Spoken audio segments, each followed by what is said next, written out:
Hi. അപ്പോൾ കണ്ടപ്പോൾ തന്നെ മനസ്സിലായില്ലേ ഇന്നത്തെ റെസിപ്പി എന്താണെന്ന്? ഇന്ന് ഞാൻ വന്നിരിക്കുന്നത് ഒരു ചമ്മന്തി ആയിട്ടാണ്. വെറും ചമ്മന്തി അല്ല കേട്ടോ, ഉണക്ക നെത്തോലി ചമ്മന്തിയാണ്. കേൾക്കുമ്പോൾ തന്നെ വായിൽ വെള്ളം വരണില്ലേ? ഇത് മാത്രം മതി ചോറുണ്ണാൻ വേണ്ടിയിട്ട്. നല്ല ചൂട് ചോറിൻ്റെ കൂടെ ഇപ്പോൾ ഈ ചമ്മന്തി കൂടി ആയാൽ പിന്നെ പറയേണ്ട കാര്യമില്ലല്ലോ.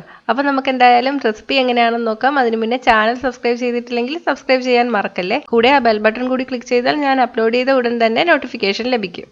ഇതിന് വേണ്ട ചേരുവകൾ: ഉണക്ക നെത്തോലി 50 ഗ്രാം, തേങ്ങ 1 കപ്പ്, ചെറിയ ഉള്ളി 3 എണ്ണം, ഉണക്കമുളക് 1 എണ്ണം, കാശ്മീരി മുളക് പൊടി 3 ടീസ്പൂൺ, കറിവേപ്പില 5 എണ്ണം, ഉപ്പ് ആവശ്യത്തിന്, പുളി പകുതി നെല്ലിക്ക വലുപ്പത്തിന്, വെളിച്ചെണ്ണ ആവശ്യത്തിന്. ഇൻഗ്രീഡിയൻസിൻ്റെ ലിസ്റ്റ് താഴെ ഞാൻ ഡിസ്ക്രിപ്ഷൻ ബോക്സിൽ കൊടുക്കുന്നുണ്ട്.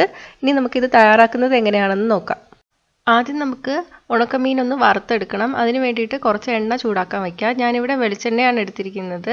ഇനി എണ്ണ ചൂടായിട്ട് വരുമ്പോൾ കഴുകി വൃത്തിയാക്കിയ ഉണക്കമീൻ ചേർത്ത് കൊടുക്കാം. ഇതിൽ ഞാൻ വേറൊന്നും ചേർത്തിട്ടില്ല. ഉണക്കമീനിൽ ആവശ്യത്തിന് അതിൽ തന്നെ ഉപ്പ് കാണും, അതുകൊണ്ട് നമ്മൾ കൂടുതൽ ഉപ്പ് ഇടേണ്ട ആവശ്യമില്ല. ഇനി ഒരു ഭാഗം ആകുമ്പോൾ നമുക്ക് മറിച്ചിട്ട് കൊടുക്കാം. ഇത് മീഡിയം തീയിലിട്ടിട്ട് വേണം വറുക്കാൻ വേണ്ടിയിട്ട്. ഒന്ന് വെന്ത് വന്നാൽ മാത്രം മതി, മൊരിച്ചെടുക്കണ്ട. മൊരിഞ്ഞു വന്നാൽ നെത്തോലിക്ക് ഒരു കരിഞ്ഞ ടേസ്റ്റ് ഉണ്ടാവും. അപ്പം നമ്മുടെ ചമ്മന്തിക്ക് ഒരു കയ്പ്പ് ടേസ്റ്റ് വരും. ചെറു തീയിലിട്ടിട്ട് ഒന്ന് വേവിച്ചെടുക്കുക. നമ്മളിത് ചെയ്യുമ്പോൾ പിന്നെ വേറെ എങ്ങോട്ട് പോകരുത്, ഇത് പെട്ടെന്ന് തന്നെ ആയി കിട്ടും. ഇപ്പം ഇതായിട്ടുണ്ട്, നമുക്ക് പാത്രത്തിലോട്ട് മാറ്റാം. വറുക്കാൻ വേണ്ടിയിട്ട് കുറച്ച് എണ്ണ ഒഴിച്ചാൽ മതി. ഇതിന് ബാക്കി വരുന്ന എണ്ണ പിന്നെ നമുക്ക് വേറെ ഒന്നിനും ഉപയോഗിക്കാൻ പറ്റില്ല, ചെറിയ സ്മെല്ല് കാണും. ഇനി ഇത് തണുക്കാൻ വേണ്ടിയിട്ട് വയ്ക്കാം. തണുത്തതിന് ശേഷം നന്നായിട്ട് പൊടിച്ചെടുക്കാം. ഇപ്പം ഞാൻ പൊടിച്ചെടുത്തിട്ടുണ്ട്, ഇത് മാറ്റി വയ്ക്കാം.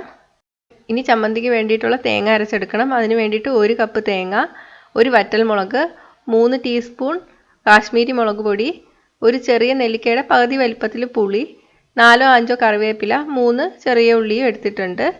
ഞാനിവിടെ കാശ്മീരി മുളക് പൊടി എടുത്തത് ചമ്മന്തിക്ക് നല്ല കളർ കിട്ടാൻ വേണ്ടിയിട്ടാണ്. ഇപ്പോൾ സാധാ മുളക് പൊടിയാണ് യൂസ് ചെയ്യുന്നതെങ്കിൽ അതിനനുസരിച്ചിട്ട് അളവിന് വ്യത്യാസം വരുത്തുക.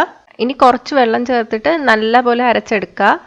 ഇത് നല്ലപോലെ അരച്ചെടുക്കുക. അരച്ചെടുത്തതിന് ശേഷം ഉണക്കമീനിൻ്റെ പൊടിയായിട്ട് മിക്സ് ചെയ്തെടുക്കാം.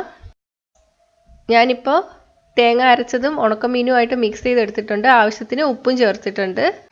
മിക്സ് ചെയ്തതിന് ശേഷം എരിവ് കുറവാണെന്ന് തോന്നിയാൽ ഈ ടൈമിൽ കുറച്ച് മുളക് പൊടിയും കൂടെ ചേർത്ത് കൊടുക്കാം. അപ്പം നമ്മുടെ ഉണക്ക നെത്തോലി ചമ്മന്തി റെഡി ആയിട്ടുണ്ട്. ഇത് മാത്രം മതി ചോറുണ്ണാൻ വേണ്ടിയിട്ട്. പെട്ടെന്ന് തയ്യാറാക്കി എടുക്കാനും പറ്റും. അപ്പോൾ ഇതൊന്ന് ട്രൈ ചെയ്ത് നോക്കുക. ട്രൈ ചെയ്തിട്ട് അഭിപ്രായം കമൻറ്റ് ചെയ്യുക. ഇഷ്ടമായെങ്കിൽ ലൈക്ക് ഷെയറും ചെയ്യുക. കൂടുതൽ റെസിപ്പികൾക്കായിട്ട് ചാനൽ സബ്സ്ക്രൈബ് ചെയ്യാൻ മറക്കല്ലേ.